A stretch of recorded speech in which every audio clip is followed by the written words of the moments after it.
koutou. Tautu ngā mihi kua mihia I tēnei ata, engari me whakaonore ki tō tātou ki tuheitia kua whitirangitia. He mihi ki te kuni ngā waihunu I te pō me tōna kāhui ariki.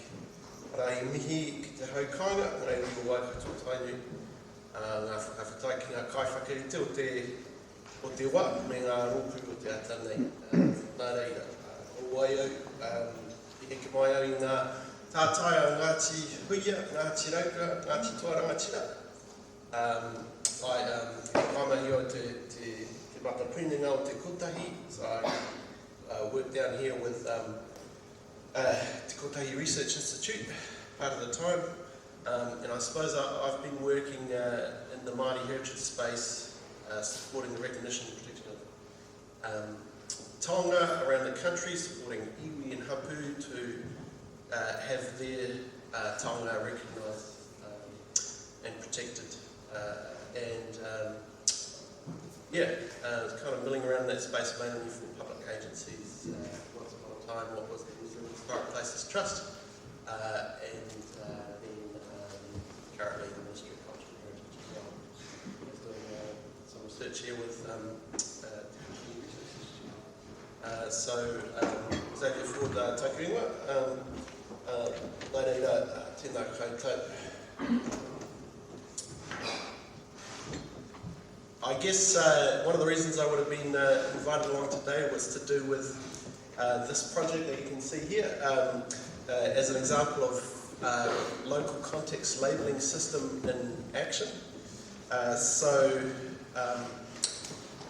Basically, well, you can see the whole bunch of logos there together, but once upon a time, me and my colleague, Professor Anne-Marie Gillies from Te Ahua Mauri over in Hastings, decided that from our joint work together at the Historic Places Trust in Heritage New Zealand Tonga, that there was a bit of a gap in terms of the archaeological site database and the data that was held about us, our iwi, our taonga, and all the way around the mutu, and you'll see some examples coming up.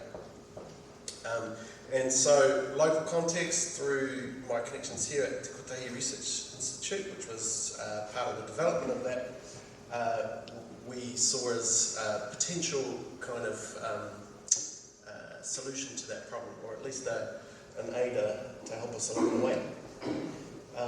So just a little bit about local context. So they're not-for-profit. They were founded by Jane Anderson and Kim Chris in 2010, who worked with Indigenous communities to support their efforts, particularly to manage this gap around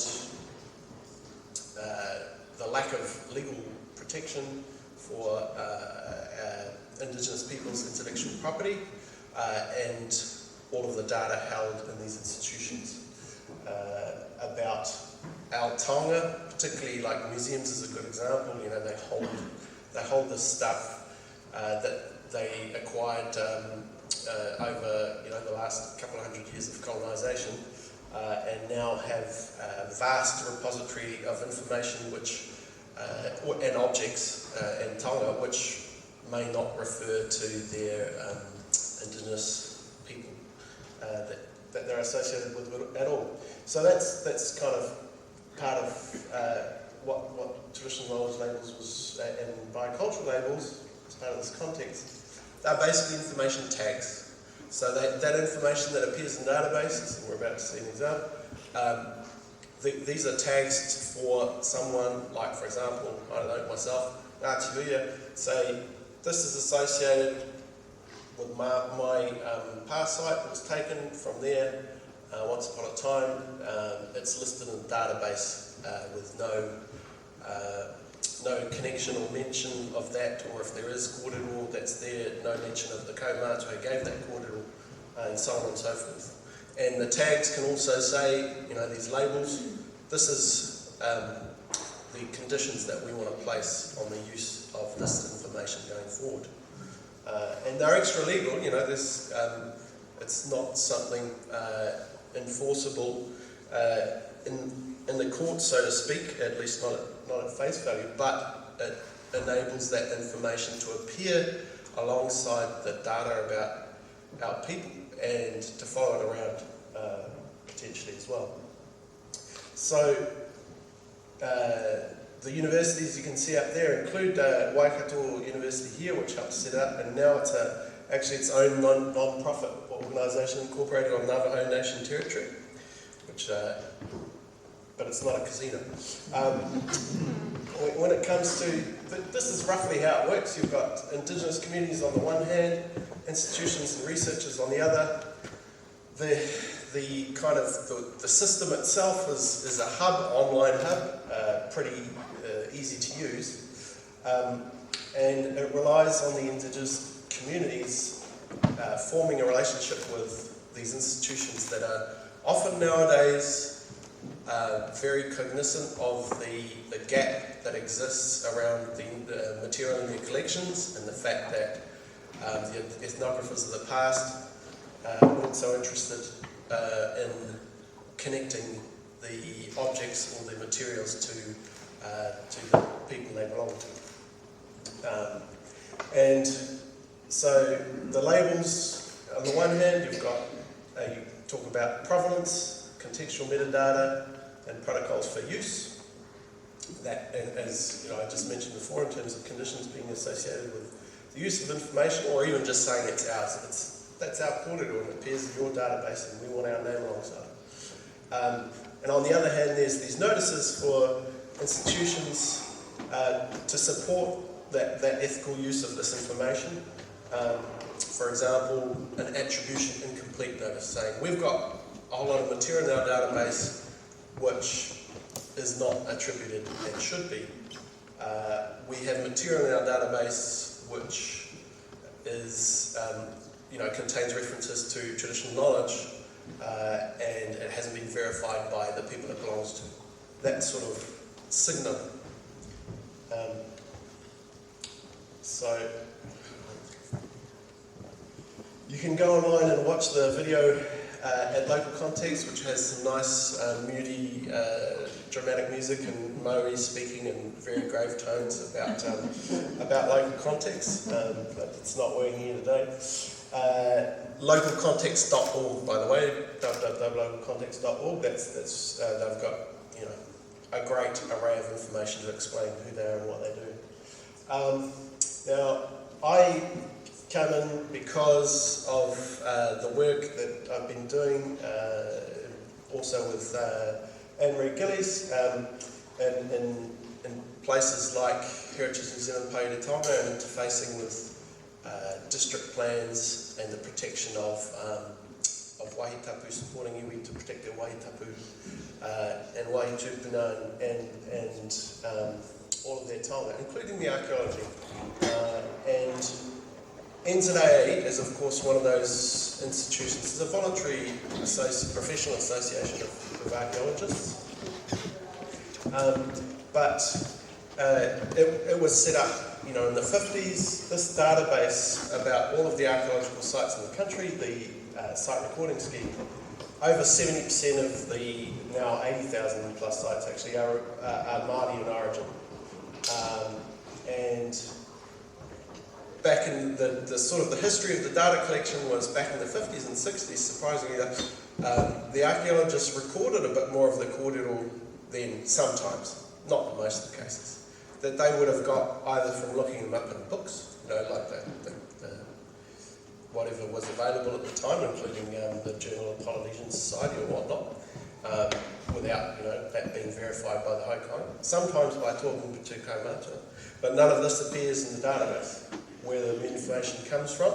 And then you go through the period more 80s and 90s.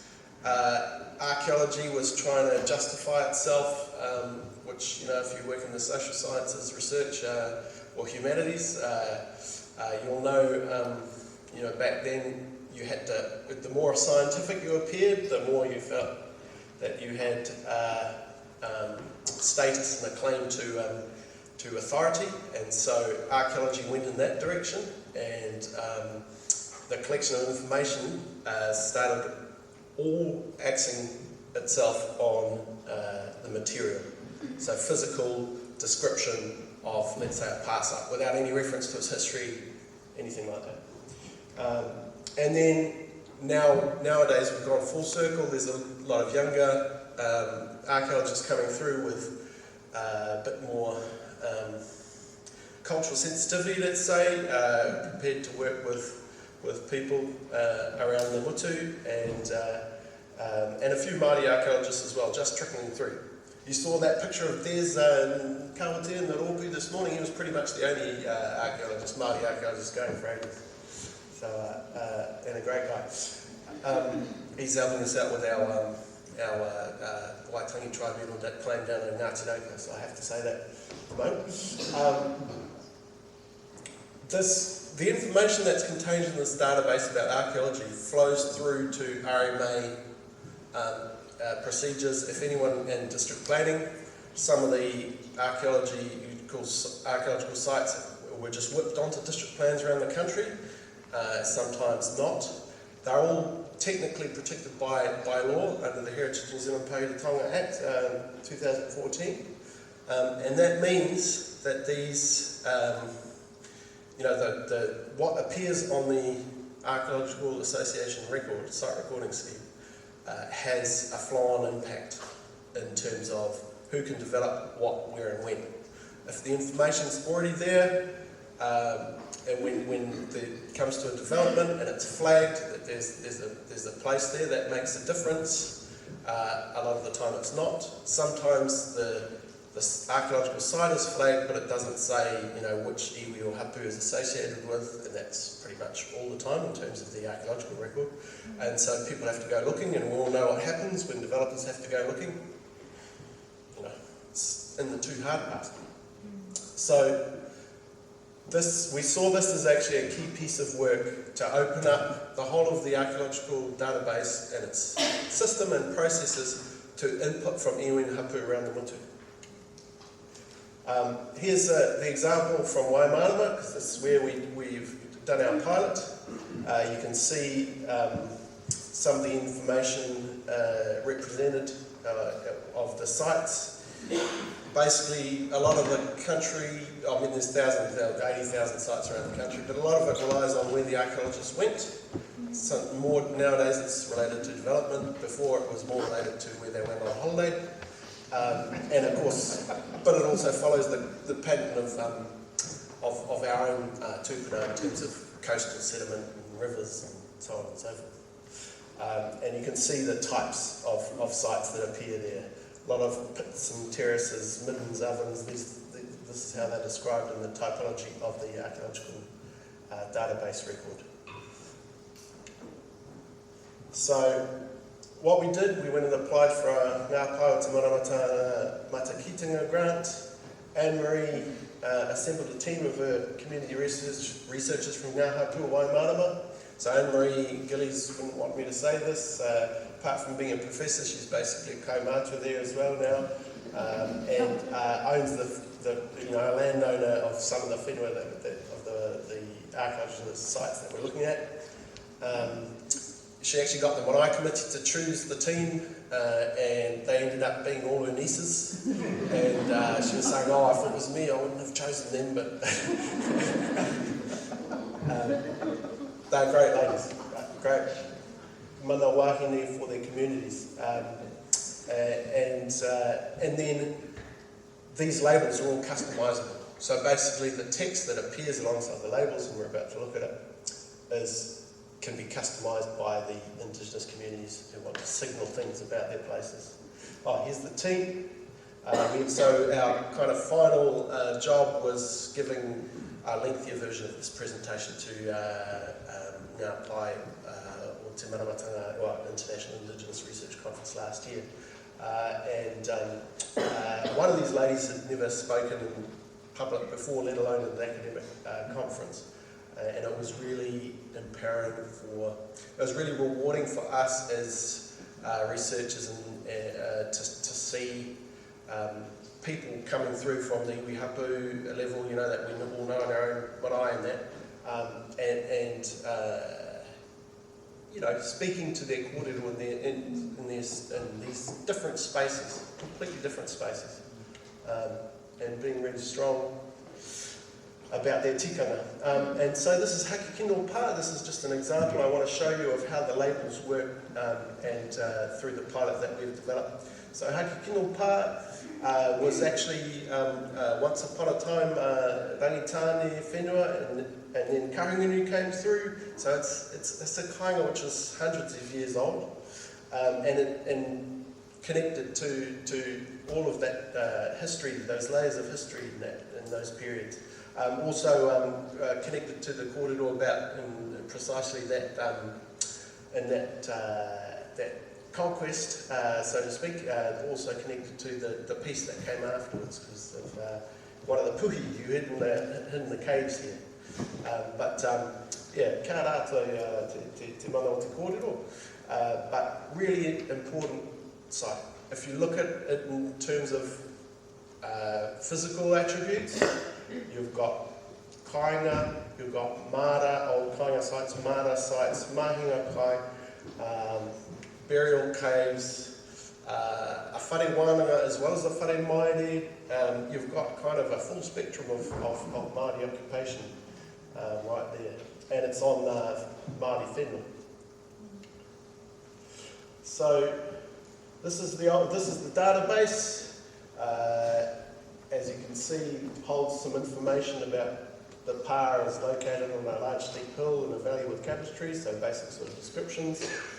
The key thing, features of finds they've had there, artefacts, obsidian, adzes, scarp terrace minerals. So it's all physical description, including that condition notes about how the site is well managed by its owners. Doesn't mention that the owners are actually the hau kāinga.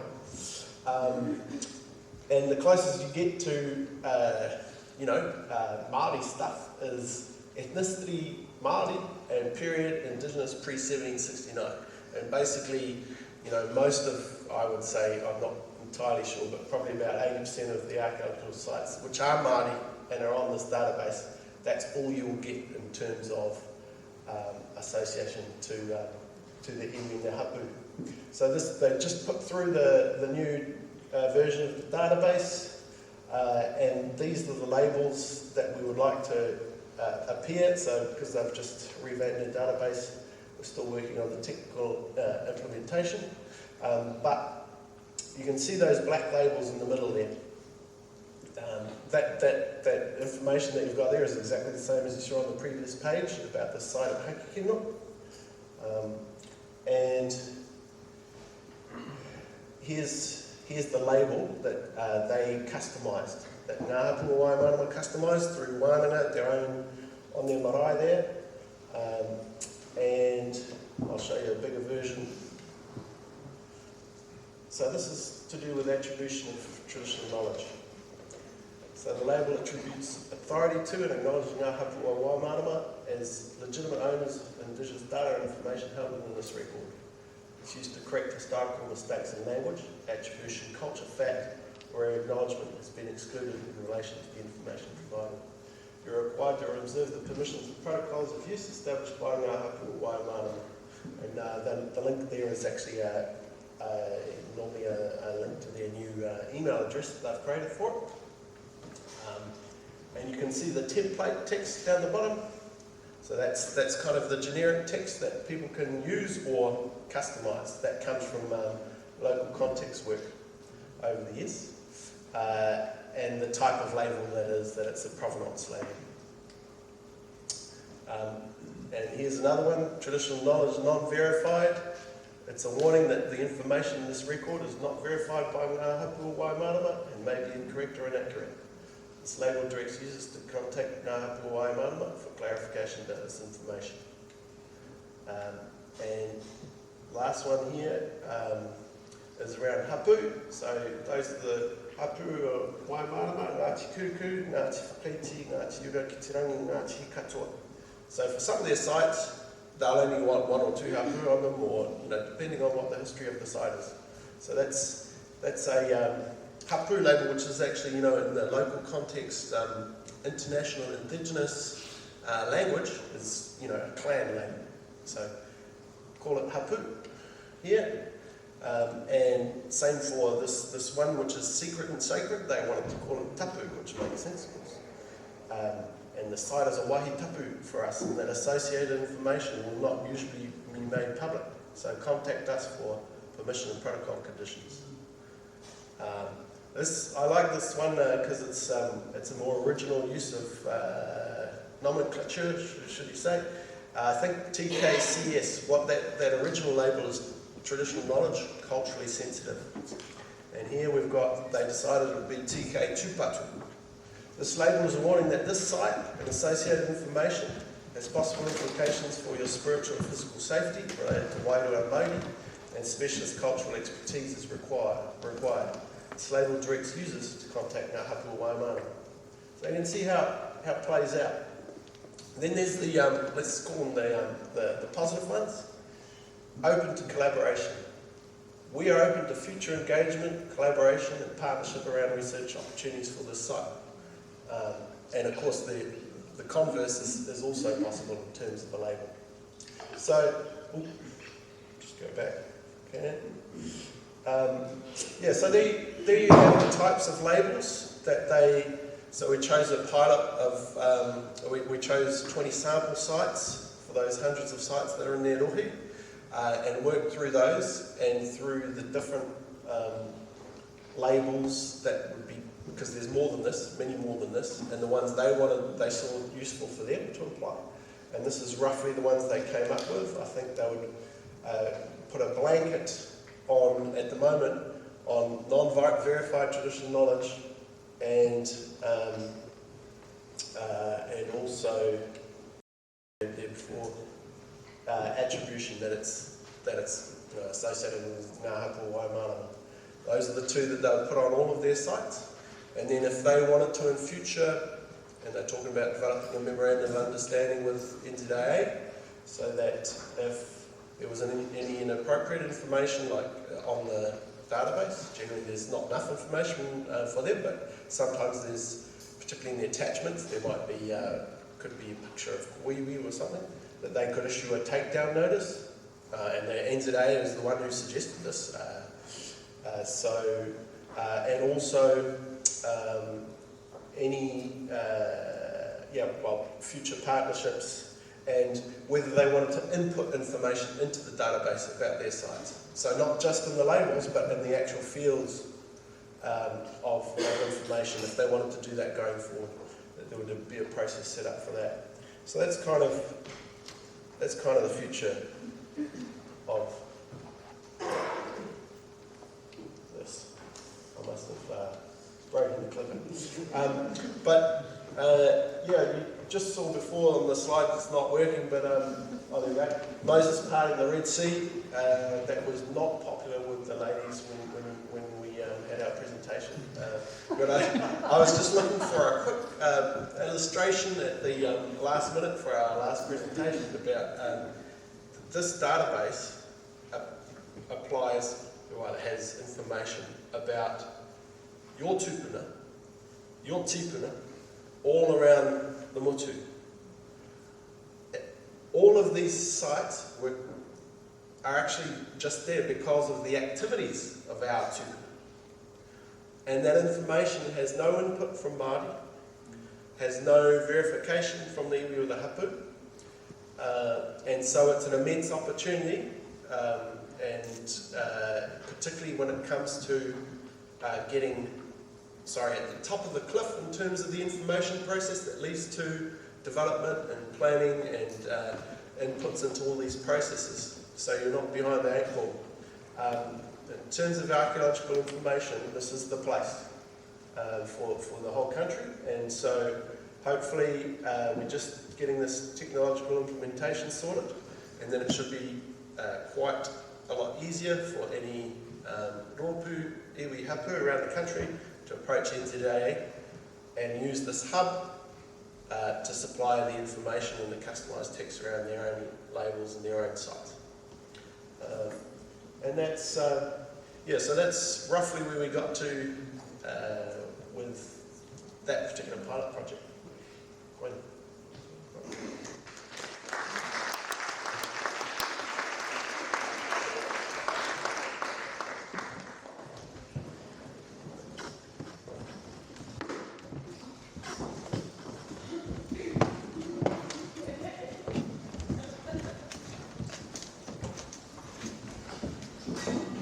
E kore au engaro, e kore au e whakamaa, e ka hadeia hau ki te kimi ki te rapu koe, manene ki te motu, manene ki te ao, aha pēheara, e kore wariwari ki taku ukaipō, he uri no te whakatohia, no reira ti hei mauriua. Ano reira ka tiwaki au I tēnei wā ki te mihi atu ki te atua ki rungarau, tō tātou kaihanga, nāna I humai tēnei rā ki te whakakai a tātou. Reira, e tikana nā mihi hoki kia rātou nā mate huhua tēnei wā, ka wanganui a tātou tu reira haere atu rātou, te moi mai I roki te mongara te atua. Hui ono, ka te tatiri au mo te kāturanga I tēnei wā, ka haere tungi, I tōku mihi. Ki te haukanga, te mana whenua, wakato tainui tēnā koutou, mihi ana kia koutou. Ko tēnei Paruru tōku ingoa no te tiwi te whakatohia, no reira kei te suaki au ki te whakahaere sianga koutou, I pāne ki tēnei whakaturanga. My name is Danny Paruru. My whānau called me Danny Boy. I've been trying for years to graduate to Danny Man, but it's not sticking. Kai te tūtonu a Danny Boy I tēnei wā. This morning I was with my father at Raraunga Hospital. He's just about to get a pacemaker fitted. And when I explained to him my kaupapa here today, technology, tikanga and technology, he said to me, wow, here's the kaupapa for your kōrero, his pacemaker. And 2 days ago he was nervous about the operation because he didn't know what the future would look like for him. However, it was obvious that when we had our kōrero, there's tikanga involved in the technology that's about to be, giving him an extension, I guess, of his well-being. And we drew it back to a whakaaro of whāngai.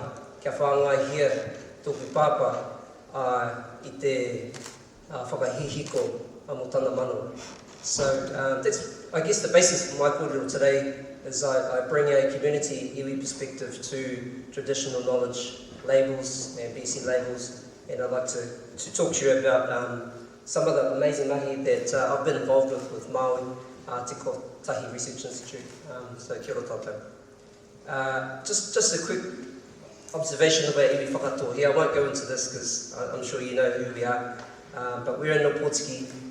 Most of you may not know that our name is derived from a characteristic of our tipuna Muriwai. And the characteristic that was applied to her at the time her two sons had drowned was tohe tohe. So we are named after a characteristic of our tipuna Muriwai as opposed to an ancestor's name. So we're known as the iwi tohe tohe, the stubborn people. Hui ana ko tērā tātou. And I think Xavier broke the... Okay, here we go. I just want to reflect quickly on the journey of whakatoa here. As many of you may know, we've finally settled our grievances with the Crown last year. Thanks a lot to Māori as well. But our journey, just the same as many Māori, has been very difficult. We experienced our trauma through Raupatu through the 1860s, and the intergenerational impact of Raupatu continues to be shown in our community even to this day. So last 2 years ago, when we signed the deed of settlement on the 27th of May 2023, that started the new journey for us, for our transformation. We're at a point now where we can start to look at the broader perspective of who we are as whakatoa here, to understand the trauma that has been left because of the impacts of Crown actions, but we also need to learn how do we reconcile our differences with the Crown, with our society. So that's the journey that we're on as a community. You may have seen a lot of things in the media about Opotiki over the past few months, a few years, about gang violence and all of those sorts of things, but there are a lot of positive things that are also happening in our community. So this is part of our journey to prosperity. One thing that we did want to look at was our digital technology strategy. And I wanted to start off with sharing that with you today, because for us to engage with our whānau and our hapu to develop strategies, technologies that will help us, we need to have a really clear strategy. So our objectives are to build our whakatōhea digital capacity and capability. So working with our whānau, and we've got a really close relationship with the Computing and Mathematical Sciences Department here at Waikato University, who are assisting us in that journey. We use digital technology to support and advance our iwi strategies, and a big one for me is cultural preservation in all its meanings. Some of the challenges that as we, as Māori, understand is accessibility to technologies, to data, to our own knowledge. We don't know what digital technologies are already out there that we can tap into to support our aspirations. And maintaining authenticity of whakatōhea language, culture and identity is a key challenge for us as well. What we won't compromise, and I'm sure all of our iwi will agree, our hapu and iwi, are our intellectual property rights, our uara, our values, our mātāpono, our principles, and our tikanga, our protocols. And there is a spiritual element that you can't replace with technology. It's important that we understand that to make this possible, we have to use our brains, our hearts, and we need to be able to walk the talk and not just talk the talk. So that's our strategy. I was fortunate to have sat down with Dr. Alvin Neo from Waikato University in 2017 at our marae. And you know, on the marae table we have these rolled out paper for our kai that we eat on. Anyway, when we had having a breakfast, we designed this map, just having a kōrero over breakfast. And so right at the middle, we talked about a place that we can store all of our ideas. We have now created a whakatōhea digital library, which you can Google if you like, and it's continuing to grow. But to provide information in there, we needed to have access to all of these different places. Of course, our kaimātua are essential to this, our marae, our hapu, our iwi, and it also has to have an outflow. Koro Teriaki Amoamo always said to me, if I share information with you, you have to pass it on. Don't hold it to yourself. So this is an idea around that too, is how do we collect that information, but also how do we share it in a safe way out to our people so that they can access it. So these are the different ideas. One of our whanaunga up here, Shaniqua, she's been working on our whakatōhea curriculum. And we have been involved in a number of research projects. And down the bottom, in the brown circles here, some of the technologies that we have developed as well over the past few years. Just following on from Xavier's kōrero too, just highlighting the importance, I guess, of using technology like the TK labels. But for us, they are digital markers for Indigenous communities to add existing local protocols for access and use to digital cultural heritage. They are educational in that they help non-community users who view the materials understand its importance and significance to the communities. And what do the labels do for us as whakatōhea? Well, it puts the data into context. It also makes visible the provenance and the ethics of collection. And that's what I've been hearing this morning and today, is how important it is to recognise where data comes from, where knowledge comes from, where our taonga come from. It foregrounds the relationships that make research possible, and it also helps to connect data to the people. That's the biggest thing for us as whakatōhea. Being over on the East Coast, where we only have 10% of our uri living within our rohe, developing strategies for the iwi makes it more complicated when we're trying to develop strategies for our place, but we have 90% of our people living away from home. So these are the sorts of things that we have to utilise, technologies, to help engage with our people who are living around the world. So why traditional knowledge labels, TK labels for us? So for me, it helps to put our voice as whakatōhea on all of our taonga and information and knowledge. It reconnects our people to whakatōhea taonga, and mātauranga that are currently sitting outside of Arohe. And as we all know, there are institutions around Aotearoa that hold thousands of items that have been donated to museums and other collections that we aren't even aware of at home. So engaging and trying to figure out relationships that we can have better access to those sorts of things, and to start utilising things like TK labels as a way to inform ways that we can access those sorts of things. And it also allows us as whakatōhea to adapt labels to our needs and share them safely with institutions, researchers and other stakeholders. And I think Xavier gave a good example of how customisation of those labels has worked for them.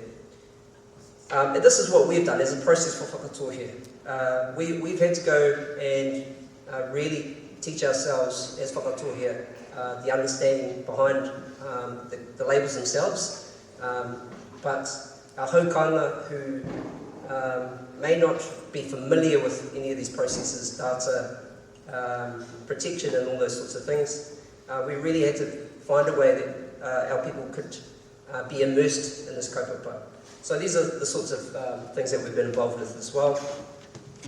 In terms of the application process, we need a team of people that can be dedicated to applying labels on items that we receive that may be stored in our digital library. They might be photos, they might be documents, old articles, Māori land court minutes and all those sorts of things. So we've had to develop a process that our iwi would be comfortable with to store and then to add those labels so that everybody is familiar with the process of adding TK labels. This is just a quick example of the Local Context Hub where we develop projects for the application of TK labels. Just on that left screen we have the historical account for the Whakatōhea Treaty Settlement. On the right side you'll see the labels that we had applied to that particular document. So as a project, this really helps us. I think the important thing here is that the technology that's used for local context will allow us to then engage and connect digitally with institutions that might hold some of the items that you're trying to repatriate. This is a quick look at our digital library, just one screenshot. As I said, you're more than welcome to have a look at the digital library. So just to give you a different example of when you click on a particular item, down the bottom you'll see 3 labels that have been identified for this particular item. So what that is telling me, without clicking on the actual item, that this particular item can be shared for community use, I think. So on the website itself, you can tap on the label and it will pop up and give you a description as to your accessibility to that particular item. This is just a different example of how we've utilised the TK labels. So this is a book that was printed for Whakatōhea, the Whakatōhea Moana Plan, and at the back of the plan we've also allocated TK labels. Again, if I can just look at some of these, it's got TK attribution. So this acknowledges the origin, I guess, of this particular resource. It also has on there TK outreach, which indicates to users or people who access this information can use it for teaching purposes. So these, again, are just the examples of how we've utilised the TK labels in that space. This is a technology that we developed with Waikato University. It was Whakatōhea Waiata. It's password protected if you're wondering if you can download the front end of it. But again, if you are able to get into this particular application, we've applied labels to individual waiata that are on here.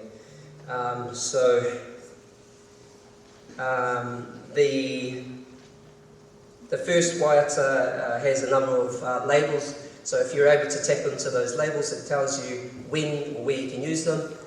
E hika e, that particular waiata is only for one of our hapu in Whakatōhea.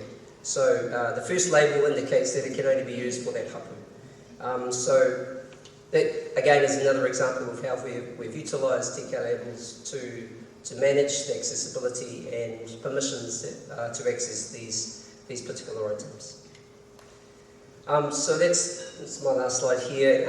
I think the important thing for us is that as a iwi, we're continuing to work as close as possible with our whānau to develop these technologies. Technology is really important for us to ensure that we maintain our tikanga, our culture, moving forward into the future. And the big driver for me is to help take the pressure off the 10% of us that are left at home to keep the home fires burning. How can we share the load by utilising technology, developing waiata app so that when our whānau do come home, they can stand strong to sing their waiata because we have the technology available to them. But it's also about ensuring that we find the right accessibility rights and permissions for our whānau to the items that are available to them. Nō reira koira, no heo mo tēnei wā, nō reira tēnā koutou, a tēnā tātou katoa.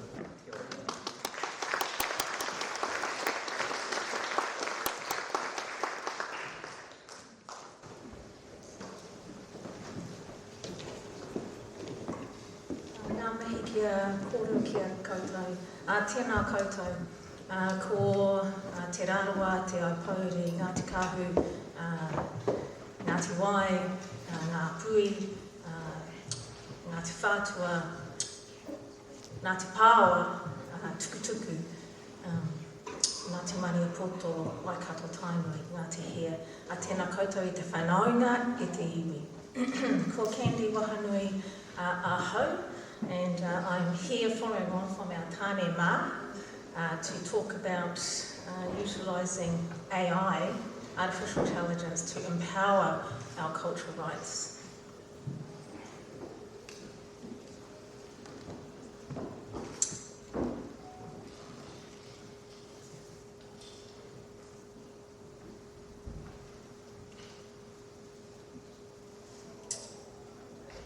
I just want to go back to this front slide here. We worked with whakatohia with Danny Paruru and Maui Hudson, and I was requested to put on these traditional knowledge labels by the iwi, and so what was applied is the TK verified, which is the tick, and then the multi-communities, and the last one is outreach as part of this presentation. So I'm going to talk about 4 things: ko wai tohi media, the challenges, what we're doing about those challenges, and how. So firstly, tohi media, you can see that we are a diverse team united by a common vision to create technology that authentically tells who we are, where we come from, and where we are going. We are Māori, Chinese, Filipino, our consultant is Indigenous, Taiwanese and Iraqi. So the challenge, we all know the problems: misappropriation of cultural content, lack of cultural context in artificial intelligence, and there's a strong need for Indigenous AI capability in software development. So what are we doing about it? This is what our user interface looks like that we're developing. We use multiple AI models to create visual transcripts of everything a viewer sees and hears in a film, including all of the rights holders and cultural rights. This is used in the film industry. It's a contractual requirement of producers to produce a visual transcript.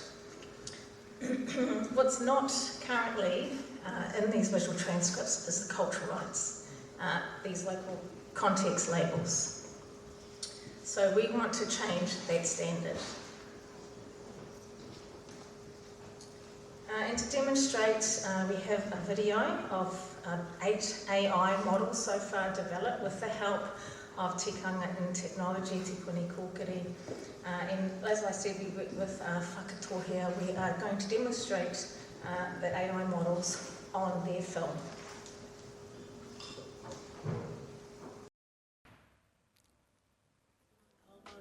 contributions. Now the evolution of the digital world poses new challenges. Western copyright laws fail to recognize our collective rights. Big corporations profit from our culture, often without permission or benefit to our people. Without recognition and protection, our generation of knowledge is vulnerable. Who will own our stories, our data, our identity? To reclaim control over our data, we are building the Paruru portal, an online application designed for Māori by Māori. The Paruru portal integrates AI models developed by our team that we believe will uphold Māori digital sovereignty while also being accessible to our community.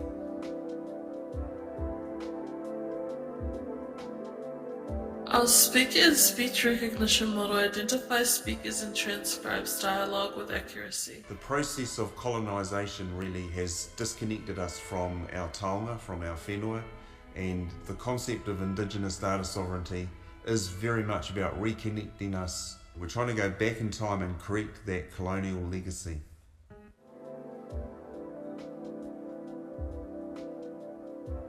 The face recognition model with consent detects and recognizes faces in visual media.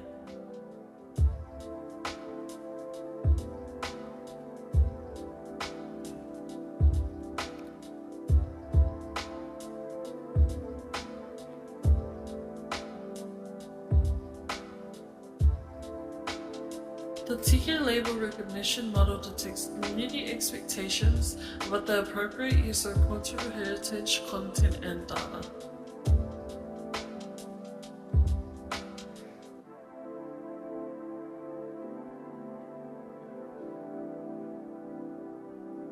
The BC label recognition model detects community expectations about the appropriate use of biocultural data in sciences.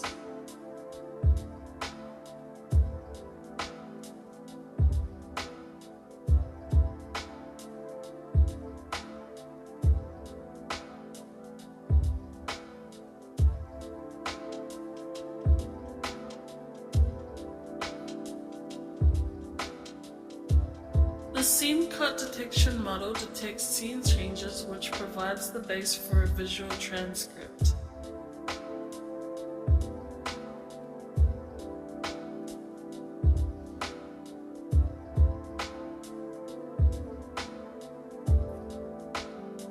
The logo detection model identifies and tracks logos and visual content.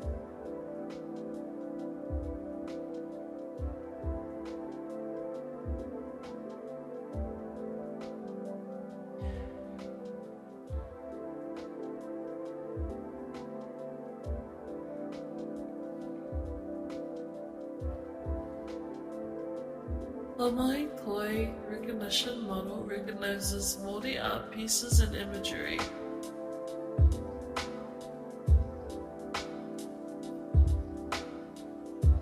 The action recognition model detects and classifies the camera shot and actions within a scene.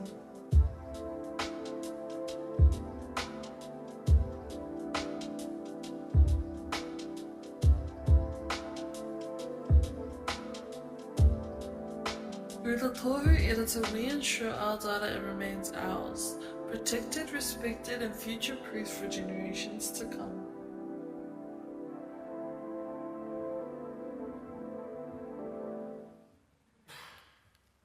So how it works is we have a user who uploads to our Tohu editor that is stored onto the object storage. We use Catalyst Cloud, and it is then processed on a GPU instance or virtual GPU computer, and the user selects which AI models they want to use to process or analyse their video data. Then those results are stored in object storage and sent to, merge the results and sent to the user.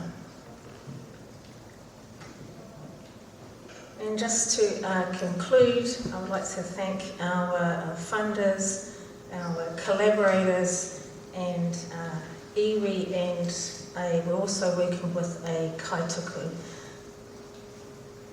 So, nau mai, hono hono mai, we need to be able to develop this together, our future to empower our cultural rights. Tēnā koutou katoa.